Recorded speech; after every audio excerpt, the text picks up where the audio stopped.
বিভিন্ন শুধু ঢাকা শহর না, ঢাকা শহর সহ বাংলাদেশের সকল মানুষ, সকল জেলা উপজেলার বহু মানুষ বিদ্যুতের কষ্ট ভোগ করছেন এই মুহূর্তে। কিন্তু এই যে বিদ্যুতের সমস্যা, এই সমস্যা স্বৈরাচার, যে স্বৈরাচারকে এই দেশের মানুষ বিতাড়িত করেছে, তাদের আনপ্ল্যান, অপরিকল্পিত পরিকল্পনার জন্য, অপরিকল্পিত বিভিন্ন পদক্ষেপের জন্য আজকে বিদ্যুৎ এবং জ্বালানির এই অবস্থা। প্রিয় ভাই বোনেরা, আপনারা যেহেতু বিএনপিকে নির্বাচিত করেছেন, বিএনপি দেশের মানুষের দল, বিএনপি এদেশের স্বার্থেই কাজ করবে, বিএনপি এদেশের মানুষের স্বার্থে কাজ করবে। আজকে এখানে দাঁড়িয়ে আপনাদের সামনে আমি বলতে চাই, এই আগামী 27 তারিখে আবার জাতীয় সংসদের অধিবেশন শুরু হবে। সেই জাতীয় সংসদ অধিবেশনে আপনাদের দল, আপনাদের সরকার দেশের মানুষের সামনে জাতীয় সংসদের মধ্যে উপস্থাপন করবে কিভাবে আমরা ইনশাআল্লাহ আগামী 10 বছর এই দেশের বিদ্যুৎ সমস্যার সমাধান করব। সেই পরিকল্পনা আমরা দেশের জনগণের সামনে উপস্থাপন করব পবিত্র জাতীয় সংসদে।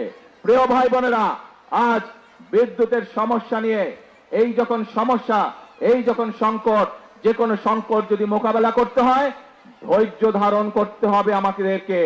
যে কোনো সংকট যদি মোকাবেলা করতে হয়, ঠান্ডা মাথায় পরিকল্পনা গ্রহণ করে ধীরে ধীরে সংকটের মোকাবেলা করতে হবে।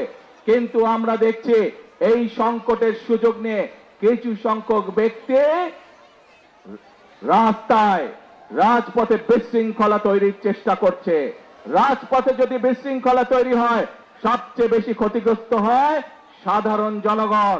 তাদের ব্যবসা বাণিজ্যের ক্ষতিগ্রস্ত হয়, তাদের চাকরি বাকরি ক্ষতিগ্রস্ত হয়, তাদের জীবনযাত্রা ক্ষতিগ্রস্ত হয়, কিন্তু উপকৃত হয় সেই সকল বিশৃঙ্খলাকারী।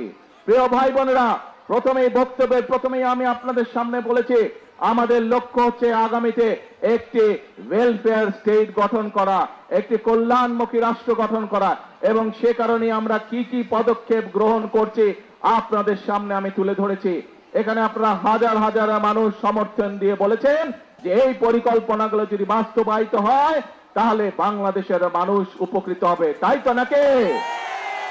তাহলে প্রিয় ভাই বোনরা, আজকে এই বক্তব্যের শেষে এসে আপনাদেরকে বলতে চাই, আপনারা যে সমর্থন দিয়েছিলেন 12 ফেব্রুয়ারি নির্বাচনে, সেই সমর্থনের উপরে আপনারা আস্থা ধরে রাখুন।